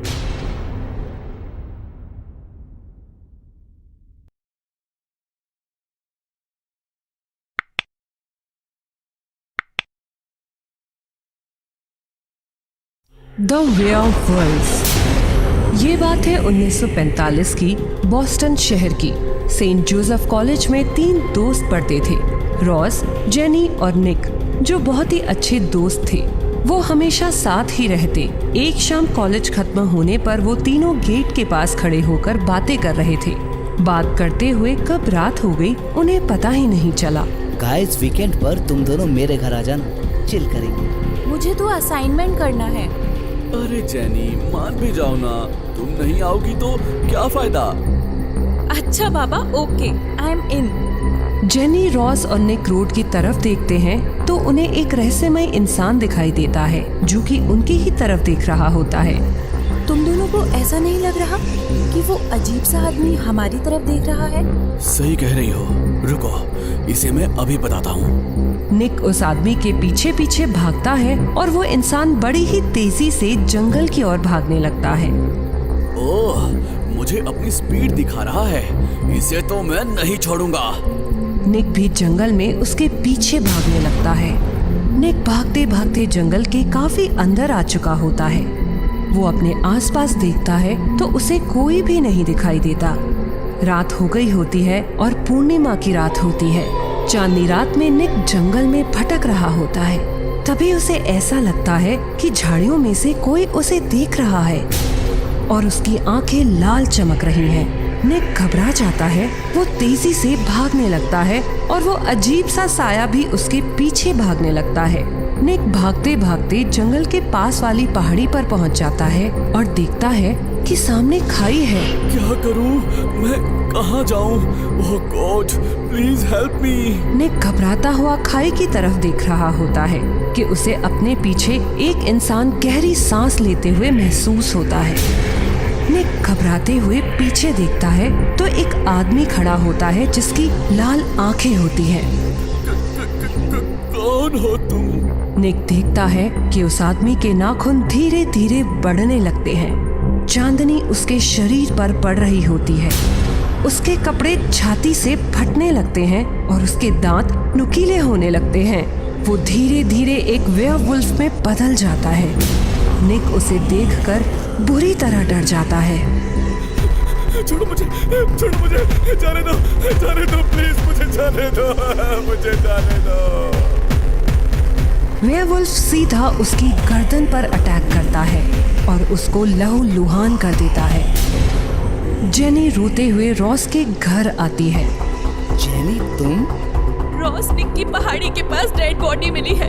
उसकी वेयरवुल्फ ने हत्या कर दी है। क्या कह रही हो? हाँ, वो घर नहीं आया तो पुलिस उसे ढूंढने जंगल की ओर गई, क्योंकि मैंने उन्हें बताया था कि वो जंगल की ओर ही भागा था। काश मैंने उसे रोक लिया होता। दोनों निक के घर जाकर निक की डेड बॉडी देखते हैं और रोने लगते हैं। रॉस जेनी को बाहर लेकर आता है। एक वेयरवुल्फ ने उसे मारा है। क्या सच में ऐसा हो सकता है? तुम्हें इस बात पर यकीन नहीं हो रहा है ना? कल मुझे टाउन लाइब्रेरी में मिलो। रॉस को जेनी एक बुक दिखा रही होती है जिसमें एक वेयरवुल्फ के बारे में लिखा होता है। सन 1521 में इन्हें सबसे पहले जर्मनी में देखा गया। ये एक बहुत ही खतरनाक प्रजाति होती है। ये सामान्य दिनों में इंसान का रूप ले लेते हैं, लेकिन पूनम की रात इनका वेयरवुल्फ वाला रूप सामने आ जाता है। ये कितनी भी कोशिश कर लें, अपने आप को खून करने से रोक नहीं पाते। रॉस किताब की तस्वीरों में विचित्र इंसानों को वेयरवुल्फ बनते देख रहा होता है कि तभी माइक उनके पास भागा भागा आता है। मैंने तुम दोनों को कहाँ नहीं ढूंढा। क्या हुआ माइक? कॉलेज में 5 स्टूडेंट्स की मौत हो गई है। सबको वेयरवुल्फ ने ही अपना शिकार बनाया है। रॉस ये सुनकर बुरी तरह डर जाता है। चलो जेनी, हमें यहाँ से चलना चाहिए। रॉस, हमें इस वेयरवुल्फ को खत्म करने का प्लान बनाना चाहिए। इस किताब में साफ लिखा है कि उसे पूर्णिमा के दिन ही मारा जा सकता है और वह सिर्फ पूर्णिमा के दिन ही वेयरवुल्फ बनता है। अगर कोई उसके दिल पर चांदी के चाकू से वार करेगा तो उसकी मौत हो जाएगी। ऐसा इस किताब में लिखा है। हम क्या कर सकते हैं? जब ये वेयरवुल्फ बनता है तो उसे इंसान को मारने की तलब लगती है और उसी वक्त हम उसे मार सकते हैं। तुम पागल हो गई हो क्या? मैं तुम्हारा साथ नहीं दूंगा इसमें। कौन अपनी जान खतरे में डालेगा? ठीक है रॉस, तुम्हें नहीं आना तो मत आओ, पर मैं ये निक के लिए करना चाहती हूँ। जेनी, बुरा ना मानो तो मैं भी तुम्हारा साथ देना चाहूँगा। मेरा बेस्ट फ्रेंड जॉन भी उस वेयरवुल्फ की वजह से मारा गया। जेनी माइक को देख मुस्कुराती है। अगली पूनम की रात होने तक जेनी और माइक पूरी प्लानिंग करते हैं। माइक अपने घर से चांदी का नेकलेस चुराता है और लोहार से उसका चाकू बनवाता है। पूनम की रात आती है। माइक और जेनी जंगल के पास खड़े होते हैं। दोनों के हाथ में चाकू है। अब हमें अंदर चलना चाहिए। जेनी और माइक चौकन्ने होकर मशाल लेते हुए आगे बढ़ते हैं। वो पहाड़ी इलाके तक पहुंच जाते हैं और इंतजार करते हैं। कितनी देर हो गई है जेनी? 12 बजे हुए। अब वक्त नहीं बचा। अगर आज हमने उसे नहीं मारा ना तो जाने और कितनी जाने जाएंगी। तभी माइक के ऊपर वेयरवुल्फ चढ़ जाता है और अचानक से हमला करता है। उसका चाकू उसके हाथ से गिर जाता है। वेयरवुल्फ के नुकीले दांत माइक की गर्दन को दबोच रहे होते हैं, पर वो भी लड़ रहा होता है। जेनी अपना चाकू निकालकर वेयरवुल्फ पे हमला करती है। वो उसकी पीठ पर चाकू से वार करती है। वेयरवुल्फ दहाड़ता है। वो लाल खूंखार आंखों से जेनी की तरफ देखता है और उसके नजदीक आ रहा होता है। जेनी पीछे की तरफ चल रही होती है। चले जाओ मेरे शहर से। वेयरवुल्फ फिर दहाड़ता है। जेनी का पैर पत्थर से टकराता है और वो मुंह के बल नीचे गिरती है और उसके चेहरे पर चोट लगती है। वेयरवुल्फ जैसे ही उसकी तरफ बढ़ता है, माइक की आंख खुलती है, जो कि वेयरवुल्फ की चोट से बेहोश हो गया था। जेनी! माइक वेयरवुल्फ की तरफ बढ़ता है और उसके ऊपर चढ़ जाता है। वेयरवुल्फ फिर दहाड़ता है और माइक की छाती पर अपने दांतों से वार करता है और माइक की मौत हो जाती है। जेनी फिर से वेयरवुल्फ पर वार करती है। वो दोनों चाकू उठाती है और एक से उसकी पीठ पर वार करती है और दूसरे चाकू से उसके दिल के पास वार करती है।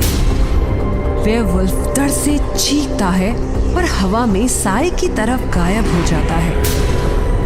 कुछ दिनों बाद जब जेनी ठीक हो जाती है और कॉलेज जाने लगती है, तो रॉस उसे मिलता है। मुझे माफ कर दो जेनी, मैंने तुम्हारा साथ नहीं दिया। तुम एक बहुत बहादुर लड़की हो। तुम्हें माइक को नहीं भूलना चाहिए रॉस। आज उसी की वजह से मैं जिंदा हूँ और उसी की वजह से ये सब हो पाया। Slender man. बात 1996 की है।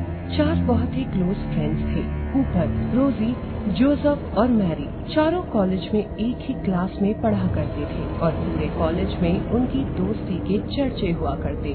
चारों दोस्त हमेशा आपस में ही हंसी मजाक करा करते थे। उनके ग्रुप को कभी भी 5वें आदमी की जरूरत ही नहीं पड़ी। पर तुमको कोई भी नहीं मिलेगी लाइफ में, देखना। कोई बात नहीं, मैं तुमसे ही शादी कर लूंगा।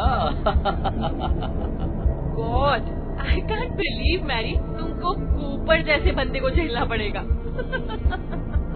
कॉलेज में विंटर वेकेशंस अनाउंस हो जाते हैं और चारों दोस्त जंगल में एक साथ घूमने का प्लान करते हैं। मैं पापा की ओपन जीप ले आऊंगा, हम बहुत एंजॉय करेंगे। यो, मैं तो बस सोच रही हूँ कौन से कपड़े पहनूं। अरे मैरी, समझाओ इसको, ये वहाँ पर ड्रेस पहन कर ना जाए। हम जंगल जा रहे हैं, क्लब नहीं।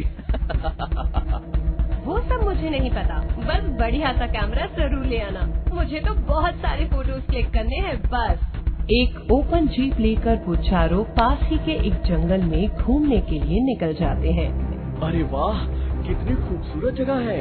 जोसेफ, जीप को यहीं छोड़ देते हैं और आगे पैदल घूमते हैं। ठीक है। चारों जब जंगल में पैदल घूम रहे होते हैं, तब जंगल धीरे धीरे गहरा और घना होता जाता है। ऊपर कितनी ब्यूटीफुल जगह है ना। घूर क्या रहे हो, जल्दी से कैमरा निकालो और मेरी खूब सारी फोटोज खींचो। अच्छा, और कोई काम तो नहीं है ना मैडम? बस आपकी जी हजूरी करता रहूं। चारों जंगल में खूब एंजॉय कर रहे होते हैं। तभी रोजी नोटिस करती है कि मैरी पीछे ही रह गई और दूर दूर तक दिखाई नहीं दे रही। अरे कूपर, मैरी कहाँ रह गई? तुम्हारे साथ ही तो फोटो खींच रही थी वो। हाँ यार, कहाँ रह गई? मेरे पीछे पीछे ही तो आ रही थी। कितनी फोटोज खिंचवाए हैं उसने मुझसे। अच्छा, जरा कैमरा तो दिखाओ।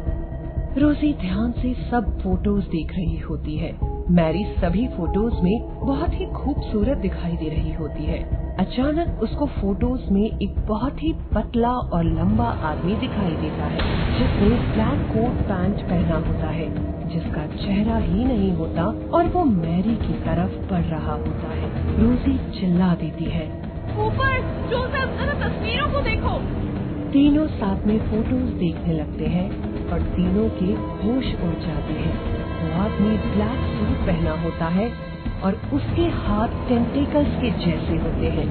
वो लगातार मैरी के पास आ रहा होता है और अचानक से मैरी आगे की तस्वीर में गायब हो जाती है। ओह माय गॉड, ये क्या हो रहा है? मैरी कहाँ गई? अरे सोचने समझने का टाइम नहीं है हमारे पास, जल्दी भागो यहाँ से। मगर मैरी? भागो, मैं बोल रहा हूँ, मैरी को ढूंढ लेंगे हम। वो तीनों वहाँ से भाग रहे होते हैं कि उनको रास्ते में अचानक मैरी दिखती है। उसकी आंखें पूरी लाल हो चुकी होती हैं और शरीर से टेंटिकल्स निकल चुके होते हैं। वो जोर जोर से हंसने लगती है। मुझे छोड़ के भाग रहे हो तुम?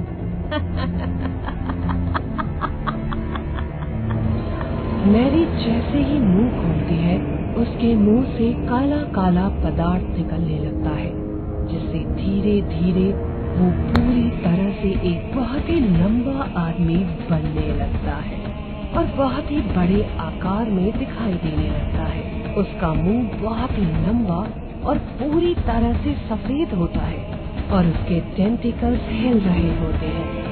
उसके चेहरे पर ना ही आंखें होती हैं, ना ही कान और मुंह, पूरी तरह से बस ब्लैंक। सब घबराकर पीछे हट जाते हैं और वो लंबा आदमी इस बार जोसेफ की तरफ बढ़ता है और उसको काबू में कर लेता है। जल्दी से भागो यहाँ से, वरना वो हमको भी पकड़ लेगा।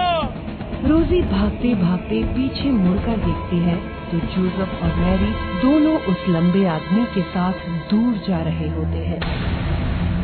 God will never forgive me. दोनों वहाँ से बहुत तेजी से भागते हैं और जीप में बैठकर पुलिस स्टेशन पहुँचते हैं और पुलिस के साथ मैरी को ढूंढने आते हैं। ठीक है, हमने रिपोर्ट्स लिख ली हैं, मगर जिस तरह से आपने हमें बताया वो कोई साधारण आदमी नहीं लग रहा। वो स्लेंडरमैन है। उसकी ऑलरेडी बहुत शिकायतें आ चुकी हैं हमारे पास। वो सुपर नेचुरल पावर है। हम कोशिश करेंगे पता करने की। स्लेंडरमैन? जी हाँ, स्लेंडरमैन। वो हमेशा यंगस्टर्स को पकड़कर ले जाता है। उसका आतंक तो पूरे एरिया में है। आप लोगों को जंगल में नहीं जाना चाहिए था। अब आप अपने कॉलेज और पेरेंट्स को भी सब इन्फॉर्म कर दो। दोनों कॉलेज वापस आ जाते हैं। रोजी मेंटली डिस्टर्ब हो जाती है।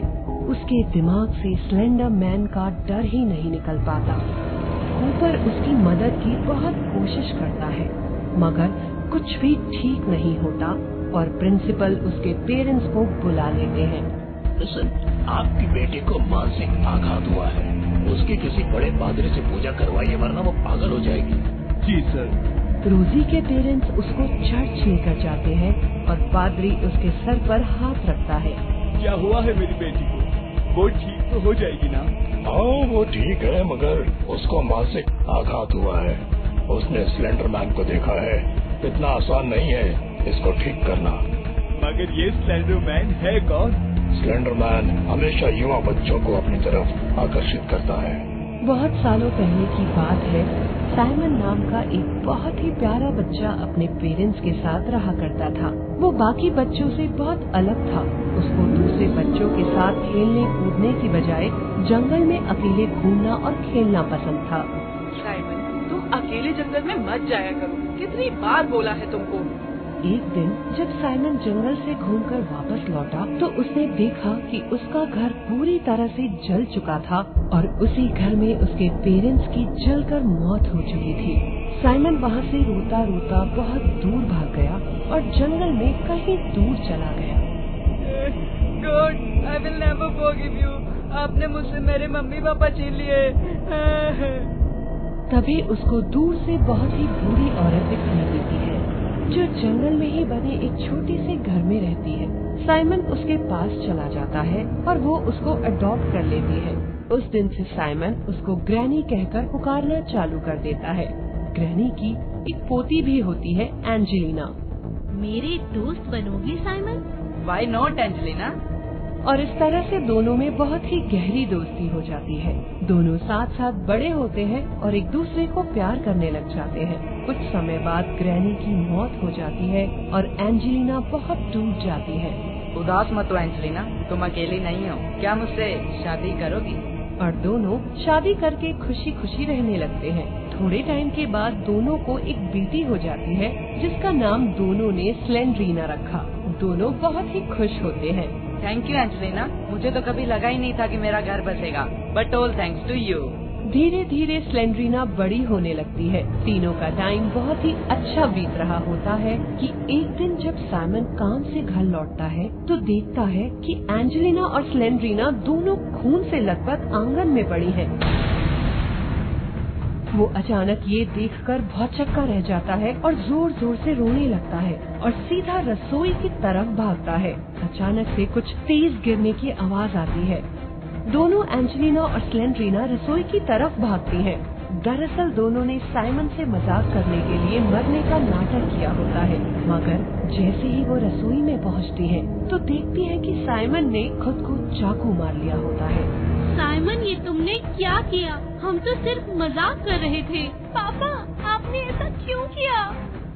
साइमन मर जाता है और एक काला साया उसके अंदर समा जाता है और साइमन अचानक से लंबा होने लगता है। उसके चारों तरफ टेंटिकल्स निकलने लग जाते हैं। उसके चेहरे की सब पार्ट्स, नाक, कान, मुंह, सब एक एक करके गायब होने लगते हैं और धीरे धीरे उसका चेहरा पूरी तरह से ब्लैंक हो जाता है, बिल्कुल सफेद लंबा। उसकी हाइट भी 2 गुना हो जाती है और वो दोनों को अपने साथ ले जाना चाहता है, मगर एंजेलिना कैसे न कैसे करके स्लेंड्रीना को वहाँ से भगा देती है। भागो बेटी, भागो, अब तुम्हारे लिए यहाँ कुछ नहीं है। मगर आप भी चलो ना मम्मी। हाँ, मैं भी आ रही हूँ, मगर तुम पलटकर मत देखना, बस निकल जाओ यहाँ से। एंजेलिना इतनी तेजी से भाग नहीं पाती और उसको साइमन पकड़ लेता है और अपने काले साए की दुनिया में साथ लेकर चला जाता है। बस तब से ही उस काले साए को सब लोग स्लेंडरमैन कहने लगे हैं और कहते हैं वो आज भी अपनी 14 साल की बच्ची को जंगल में ढूंढता रहता है। इसीलिए वहाँ जब भी कोई यंगस्टर जाता है वो उसको पकड़ लेता है। मगर फादर, हमारी बेटी ठीक तो हो जाएगी ना? हाँ, हो जाएगी। Have faith in Jesus.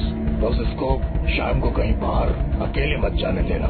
हर बुरे साए से बचाना होगा उसको और उसके गले में ये मंत्रोच्चारित क्रॉस पहना दो। रोजी के पेरेंट्स रोजी का सब तरह से ट्रीटमेंट करवा लेते हैं, मगर वो पागलों की जैसे ही रहने लगती है और आज तक वो स्लेंडर मैन के साए से निकल नहीं पाई। वो लंबा मुंह, वो लंबे टेंटिकल्स, जब भी वो उसके बारे में बात करती है, जब भी वो उसके बारे में सोचती है, जोर जोर से चिल्लाने लगती है और वो अपने कमरे में अकेले में जोर जोर से चिल्लाती रहती है।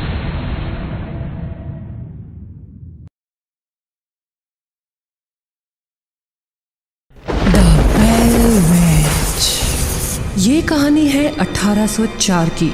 जॉन बेल और उसका परिवार 300 एकड़ की जमीन पर अपना घर बनाकर रहते थे, जो कि एडम्स टेनेसी के नाम से मशहूर था। उन्हें खुशी खुशी रहते हुए वहाँ 10 साल बीत गए थे। 1817 की बात है, उनकी जिंदगी में एक ऐसा मोड़ आया कि उनकी जिंदगी ही बदल गई। एक शाम जॉन अपनी बेटी एलिजाबेथ बेल के कमरे में आया तो देखा कि वो एम्ब्रॉयडरी कर रही है। एलिजाबेथ, तुम अभी तक सोई नहीं मेरी प्यारी बेटी? हाँ पापा, बस सोने ही जा रही हूँ। एलिजाबेथ अपने बिस्तर पर लेट जाती है और जॉन उसे चादर उड़ाता है और कैंडल बुझाने जा ही रहा होता है।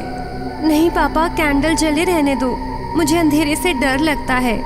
तुम्हें तो अंधेरे से कभी डर नहीं लगता था एलिजाबेथ, फिर अब क्या हुआ? पता नहीं पापा, लेकिन अब दिल में अजीब सी घबराहट होती है। हम इस बारे में कल बात करते हैं, तुम अभी सो जाओ। एलिजाबेथ चादर ओढ़कर सो रही होती है। अचानक से तेज हवाएं चलने लगती हैं और बिजली कड़कने लगती है। धीरे से दरवाजा खुलने की आवाज आती है और ऐसा लगता है कि एक परछाई एलिजाबेथ के पैर के पास खड़ी है। उसके लंबे खुले बाल उड़ रहे हैं, उसकी आंखें दिख रही होती हैं। वो धीरे धीरे एलिजाबेथ की चादर नीचे खिसका रही होती है। एलिजाबेथ फिर से चादर ऊपर खींचती है, वो फिर से उसकी चादर खींचती है। एलिजाबेथ की आंख खुलती है और वो जैसे ही उठती है, वो चुड़ैल हवा में उड़कर गोल गोल घूमने लग जाती है। उसे देखकर एलिजाबेथ के होश ही उड़ जाते हैं। वो जोर से चीखती है, पापा, पापा बचाइए पापा। जॉन भागा हुआ आता है और दरवाजा खोलता है। क्या हुआ एलिजा, बुरा सपना देखा क्या? एलिजाबेथ की आवाज ही नहीं निकल रही होती है। वो घबराती हुई बस ऊपर की तरफ ही देख रही होती है। उसकी आंखों से वो डरावना मंजर हट ही नहीं रहा होता है। पापा, मैं आपके कमरे में सोऊंगी, प्लीज मुझे यहाँ नहीं सोना। ठीक है बेटा, मम्मी को हम डिस्टर्ब नहीं करते हैं। मैं तुम्हारे पास ही सो जाता हूँ, उनकी तबीयत ठीक नहीं है। अगले दिन एलिजाबेथ की माँ फ्रीडा बाहर कपड़े सुखा रही होती है। तभी वहाँ एलिजाबेथ आती है। एलिजा बेटा, कल कोई बुरा सपना देखा था क्या? नहीं माँ, वो सब सच था। आप लोगों को लग रहा है कि मैं झूठ बोल रही हूँ, पर सब सच था। ठीक है बेटा, जाओ कमरे में, मैं लंच तैयार करके तुम्हें बुलाती हूँ। एलिजाबेथ वहाँ से चली जाती है। फ्रीडा कपड़े सुखाने के बाद घर के अंदर आ रही होती है। तभी वहाँ चुड़ैल फ्रीडा को घर में जाते हुए देखती है तो तेजी से उसके पास उड़ती हुई जाती है और सारे कपड़े जमीन पर गिर जाते हैं। फ्रीडा पीछे मुड़कर देखती है तो वो चुड़ैल उसके सामने खड़ी होती है। वो चुड़ैल फ्रीडा की बाहों पर खरोचती है और उसे लात मारती है। फ्रीडा दूर जाकर गिरती है। एलिजाबेथ भागी भागी वहाँ आती है तो देखती है कि चुड़ैल फ्रीडा का गला पकड़ उसे ऊपर उठा रही है। उसके भयानक रूप से एलिजाबेथ बहुत डर जाती है। माँ, छोड़ दो मेरी माँ को, चली जाओ यहाँ से। किसी को नहीं छोड़ूंगी, किसी को नहीं, सबको मार डालूंगी। मैं फिर आऊंगी और इस बार तुम सबको मार डालूंगी। वो चुड़ैल गायब हो जाती है। माँ बेटी रोने लगती हैं और तभी वहाँ जॉन आता है। वे उन दोनों की हालत देखकर घबरा जाता है। हमें कुछ करना होगा, मैं अपने परिवार को ऐसे नहीं देख सकता। मैं अभी अपने दोस्त जैक्सन को खत लिखता हूँ। वो एक पैरानॉर्मल एक्टिविस्ट हैं। वो हमारी मदद जरूर करेंगे। तब तक हम सब एक साथ ही रहेंगे। रात में जॉन और उसका परिवार एक साथ बैठे होते हैं। जॉन के हाथ में क्रॉस होता है और वो फ्रीडा और एलिजाबेथ की रखवाली कर रहा होता है। अचानक से उसके कान में एक आवाज आती है, जॉन मुझे बचाओ जॉन। उसे ऐसा लगता है कि वो आवाज फ्रीडा की है। फिर वो आवाज एलिजाबेथ की आवाज बन जाती है। पापा, मुझे बचा लो पापा। जॉन एलिजाबेथ और फ्रीडा को सोता हुआ देखता है और उसे ये एहसास होता है कि चुड़ैल वहाँ आ चुकी है। जॉन को बहुत तेज चिल्लाने की आवाज आती है, इतनी तेज कि उसके हाथ से क्रॉस गिर जाता है और उस क्रॉस के ऊपर एक कुर्सी उड़ती हुई आती है और गिर जाती है। जॉन क्रॉस ढूंढने लगता है। इतने में उसे चीखने की आवाज आती है। वो पीछे मुड़कर देखता है तो वो चुड़ैल एलिजाबेथ को बुरी तरह से थप्पड़ मार रही होती है। छोड़ो, मेरे परिवार को जाने दो। तभी जैक्सन वहां जाता है और चुड़ैल को क्रॉस दिखाता है। चुड़ैल अपना विकराल रूप ले लेती है और दूर हट जाती है। क्यों आई हो तुम यहाँ? क्यों जॉन के परिवार को तंग कर रही हो? चुड़ैल गुस्से से जॉन की तरफ देखती है और फ्रीडा के बाल पकड़ लेती है और उसे घसीट कर फेंक देती है। इस जॉन से पूछो मैं कौन हूँ। पहचानो जॉन, मैं कौन हूँ? केट बैट्स, जिसको तुमने 10 साल पहले मार दिया था। इतने सालों से मैं बदला लेने के लिए तड़प रही हूँ। अब मेरी ताकत बढ़ गई है। अब मैं किसी को नहीं छोड़ूंगी। इसके पूरे परिवार को खत्म कर दूंगी। अगर इसे अपना परिवार बचाना है तो इस जॉन को मरना होगा, मरना होगा, वरना मैं इसके पूरे परिवार को बर्बाद कर दूंगी। सभी लोग इस बात से हैरान होते हैं। जॉन सदमे में होता है और अचानक से रोने लगता है। कौन थी केट जॉन? बताओ हमें। केट हमारी पड़ोसी थी और हमारी 300 एकड़ जो आज जमीन है उसमें से 200 एकड़ उसकी जमीन थी। मेरा परिवार जब तक इस घर में शिफ्ट नहीं हुआ था, मेरी नजर केट की जमीन पर थी। एक दिन मैं उससे बात करने गया तो उसने मुझे जमीन देने से मना कर दिया। मेरा ईगो हर्ट हो गया। एक रात मैंने उसका कत्ल कर दिया और उसकी सारी जमीन हड़प ली। पापा, आप ऐसे इंसान होंगे मैंने सोचा भी नहीं था। मुझे शर्म आ रही है। वो चुड़ैल बदला लेना चाहती है। उसे जॉन की मौत से मतलब है बस, वरना वो इस परिवार को ऐसे ही सताती रहेगी। अचानक से सारी कैंडल्स बुझने लगती हैं। आंखों में खून लिए वो चुड़ैल एक बार फिर वहां आती है। एलिजाबेथ और फ्रीडा के पास जाकर उन दोनों का गला पकड़कर उन्हें ऊपर की ओर उठाती है। क्या सोचा तुमने जॉन? अपने परिवार की मौत अपनी आंखों के सामने देखना चाहते हो? जॉन को शौक लगा होता है। वो धीरे धीरे आगे बढ़ता है और टेबल पर रखे चाकू को उठाता है और खुद को मार लेता है। चुड़ैल उन दोनों को नीचे गिराकर वहां से गायब हो जाती है। एलिजाबेथ और फ्रीडा जॉन के पास जाकर रोने लगती हैं। हो सके तो मुझे माफ कर देना।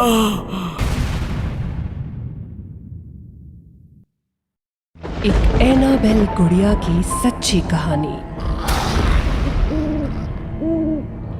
डोना को उसकी माँ ने एक बहुत ही खूबसूरत एंटीक गुड़िया गिफ्ट में दी थी। गुड़िया पाकर वो खुशी से अपनी सहेली एंजी को दिखा रही थी। एंजी देखो कितनी प्यारी डॉल है, मम्मी ने बड़े प्यार से दी है। I love doll too much. मैं बचपन से ही डॉल की दीवानी हूँ। मेरी मम्मी मेरी पसंद जानती है। ये सचमुच बहुत ही क्यूट है, ऐसा लगता है अभी बोल पड़ेगी। So beautiful. डोना कुछ देर तक डॉल से खेलकर उसे पलंग पर रखकर एंजी के साथ नाश्ता करने चल देती है। अचानक डॉल की आंखें लाल हो गईं और उनमें एक डरावनी चमक आ गई। कुछ समय के बाद जब दोनों सहेलियां उस कमरे में वापस आईं तो उनके आश्चर्य का ठिकाना न रहा। वो डॉल पलंग पर से कुर्सी पर पहुंच चुकी थी। उसकी दोनों आंखें लाल लाल हो गई थी। ये सब अचंभित करने वाला दृश्य था। अरे इसे तो मैंने पलंग पर रखा था, ये कुर्सी पर कैसे चली आई? क्या तुमने इसे उठाया था? नहीं नहीं, अब हम दोनों के सिवाय इस कमरे में तीसरा कोई आया भी नहीं। फिर ये डॉल वहाँ पहुँची कैसे? ये कैसे संभव है? दोनों सहेलियां जब दूसरी तरफ देखने लगीं तो एक खौफनाक आवाज पूरे घर में गूंज उठी। उस दिन के बाद अक्सर ही उस डॉल के साथ कुछ न कुछ आश्चर्यजनक घटनाएं घटने लगी। तेज दिल को दहलाने वाली खौफनाक आवाजें निकलती थीं। वो कभी पलंग के नीचे पहुंच जाती तो कभी दरवाजे पर। उस डॉल के साथ ये सब अनहोनी घटना एक पहेली बन गई। कभी कभी जोर जोर से हंसने की आवाजें आती, जैसे कोई बच्ची जोर से खिलखिलाकर हंस रही हो। इसके विपरीत कभी कभी किसी बच्चे की रोने की आवाजें भी उसी डॉल के मुंह से निकलती थीं। ये सब कुछ हैरान करने वाली बातें थीं।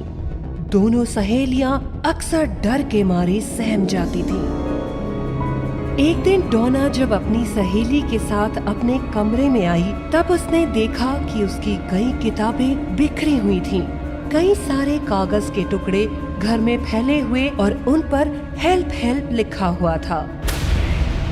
डरावनी आवाज के साथ कागज इधर उधर उड़ने लगे। उस दिन डोना ने डॉल को ध्यान से देखा तो उसकी आंखों से खून के आंसू गिर रहे थे। वे दोनों बहुत घबरा गई थी। वे डर के मारे एक दूसरे से लिपट गईं और उन्होंने झट से एक पैरानॉर्मल एक्सपर्ट को बुलवा लिया। देखिए, इस डॉल के अंदर एक 7 वर्षीय बच्ची की आत्मा है। उस बच्ची का नाम एनाबेला हिंगिस था, जिसकी एक दुर्घटना में मौत हो गई थी। ये बच्ची की आत्मा प्यार की भूखी है। इसे आप लोगों से लगाव हो गया है। आगे आप लोग निर्णय ले सकते हैं कि डॉल को अपने साथ रखना है या हम इसे हमेशा अपने साथ ही रखेंगे। इस डॉल ने हमें कभी कोई नुकसान नहीं पहुंचाया है। ये बहुत ही प्यारी डॉल है। हमें भी अभी इससे बहुत अधिक लगाव हो चुका है। कुछ दिनों के बाद उन दोनों का एक दोस्त जिसका नाम लो था, उनके अपार्टमेंट में रहने को चला आया। वो एक अलग कमरे में रहने लगा। लो ने एनाबेल डॉल को बड़े ही ध्यान से देखा। तब डॉल में उसे कुछ अजीब हरकतें नजर आईं। उसके मन में कुछ शंका आ गई। डोना, इस डॉल को यहाँ से हटा दो, वरना किसी दिन कोई अनहोनी घटना घट सकती है। लो, ऐसी कोई बात नहीं होगी। हम लोग एनाबेल के साथ बहुत दिनों से रह रहे हैं। हम इससे और ये हमसे प्यार करती है। मुझे इसमें कोई बुराई नजर नहीं आती। उस समय दोनों को लो की बात का जरा भी अंदाजा नहीं था। उनके विश्वास ने लो की आशंका को खारिज कर दिया। यही उनकी सबसे बड़ी गलती हो गई। एक दिन लो अपने कमरे में अकेला सोया हुआ था। भयानक आवाजें उसकी ओर बढ़ने लगी। वो हंसी और भयानक होती रही। उसने देखा एनाबेल तेजी से हवा में उड़ते हुए उसके पास आ रही थी। वो उसके ऊपर गोल गोल मंडराने लगी थी। उसका चेहरा बहुत ही भयानक नजर आ रहा था। उसकी आंखें लाल लाल चमक रही थीं। उसके होठों के किनारों पर खून लगा हुआ था। देखते ही देखते वो लो के सीने पर सवार हो गई। अचानक लो के सीने में बहुत जोरों का दर्द होने लगा। बचाओ बचाओ बचाओ, कोई मुझे स्टॉल से बचाओ, बचाओ बचाओ, कोई मुझे स्टॉल से बचाओ। भयानक आवाजें आ रही थीं। उसे ऐसा लगा जैसे कोई उसके सीने पर तेज वार कर रहा है। भयानक हंसी कमरे में गूंजती रही। लो अपनी जगह से हिल भी नहीं पा रहा था, जैसे उसे किसी ने जकड़ लिया हो। भयानक डरावनी आवाजें आती रही। वो बुरी तरह डर चुका था। उसके कपड़े फट गए थे। वो ठीक से बोल भी नहीं पा रहा था और देखते ही देखते बेहोश हो गया। जब उसकी आंखें खुली तो वो दर्द से करहाने लगा था। उसके सीने पर नाखून के 4 गहरे निशान थे। वो जख्मी हो चुका था। डोना और उसकी सहेली को इस बात का बड़ा आश्चर्य हुआ। वे दोनों काफी डरी हुई लग रही थीं। डोना अपना सर पकड़कर बैठ गई। ये बात आसपास फैल गई। लोगों ने एक पादरी हैगन को बुलवाया। उन्होंने एनाबेल के बारे में इन्वेस्टिगेट किया, लेकिन उन्हें ऐसा महसूस हुआ कि उस डॉल को वश में करना उनके बस की बात नहीं थी। उन्होंने एक बहुत बड़े पादरी कुक को बुलवाया। उन्होंने एडन लॉरेन वॉरेन को कांटेक्ट किया। इन सभी लोगों ने मिलकर एनाबेल डॉल का गहन अध्ययन करना शुरू कर दिया। सच्चाई की एक एक परत खुलती जा रही थी। एडन लॉरेन ने अपने जीवन में इतनी खतरनाक और रहस्यमयी डॉल कभी नहीं देखी थी। उन्होंने काफी खोजबीन करने के बाद आखिरकार उसकी सच्चाई का पता लगा ही लिया। उन्होंने पाया कि उस डॉल के अंदर एक 7 साल की बच्ची की आत्मा नहीं थी, बल्कि एक बड़े खूंखार शैतान की आत्मा बसी हुई थी, जो बच्ची बनने का नाटक कर रहा था। उस शैतान का मुख्य मकसद डोना या उसकी सहेली के शरीर पर पूरा नियंत्रण करना था। यदि वो अपने लक्ष्य में सफल हो जाता तो सदैव के लिए बड़ी तबाही कर सकता था। एडन लॉरेन ने जब इस सच्चाई का खुलासा किया तो डोना के पैरों तले जमीन खिसक गई। वो डर के मारे कांपने लगी थी। सर, मुझे बड़ा डर लग रहा है। प्लीज मुझे इस खतरनाक डॉल से बचाइए। इसे आप यहाँ से ले जाइए। ये कभी भी किसी के लिए भी जानलेवा बन सकती है। तुम चिंता मत करो माय चाइल्ड। मैं इसे यहाँ से हमेशा के लिए लेकर कहीं दूर चला जाऊंगा। इसके बाद तुम्हें इससे कोई खतरा नहीं रह जाएगा।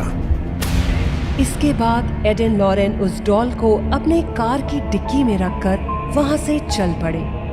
उनकी कार कुछ ही दूर आगे बढ़ी थी कि अचानक उनका स्टीयरिंग लॉक हो गया और डिक्की से कुछ अजीब आवाजें आने लगी। उनकी कार पूरी तरह ठप हो चुकी थी। एडन लॉरेन ने बहुत कुछ सोचा समझा और फिर होली वाटर लेकर उस एनाबेल डॉल पर छिड़क दिया। होली वाटर के प्रभाव से अब डॉल शांत हो गई। उन्होंने कार स्टार्ट की और घर पहुंच गए। वे जान गए थे कि डॉल पर काबू पाना इतना आसान नहीं था। एडन लॉरेन के घर पर भी वो डॉल एक स्थान से दूसरे स्थान पर सरकने लगी। इसके बाद उन्होंने एक और मशहूर कैथोलिक प्रीस्ट जेसन ब्रैडफोर्ड को बुलवाया। प्रीस्ट जेसन ने अपनी शक्तियों का प्रभाव दिखाया और डॉल को हाथ में उठाकर कहा, तुम एक साधारण डॉल हो, तुम किसी को कोई नुकसान नहीं पहुंचाओगी। इतना कहने के बाद वे वहां से अपने घर चले गए। कुछ देर के बाद खबर आई कि वे एक एक्सीडेंट में मरते मरते बाल बाल बच गए। अब तो प्रीस्ट जेसन और एडन लॉरेन ने एक साथ निर्णय करके एनाबेल डॉल को एक लकड़ी की पेटी में बंद कर दिया। उस पेटी को उन्होंने म्यूजियम में रखवा दिया। आज भी वो डॉल उसी लकड़ी की पेटी में म्यूजियम में रखी हुई है। एक बार एडन लॉरेन के एक मित्र ने एनाबेल डॉल के बारे में चर्चा करते हुए उसका मजाक उड़ाया। इसके बाद वे मोटरसाइकिल पर अपनी पत्नी के साथ जा रहे थे और उनका भयानक एक्सीडेंट हो गया और वे मर गए। लोग एनाबेल का नाम लेने से भी डरने लग गए। अब भी एनाबेल उस म्यूजियम में उस लकड़ी के बक्से के अंदर बंद पड़ी हुई है। उसे किसी ने भी खोलकर देखने की हिम्मत नहीं की है। आज भी एनाबेल को लोग दुनिया की सबसे खतरनाक श्रापित डॉल मानते हैं।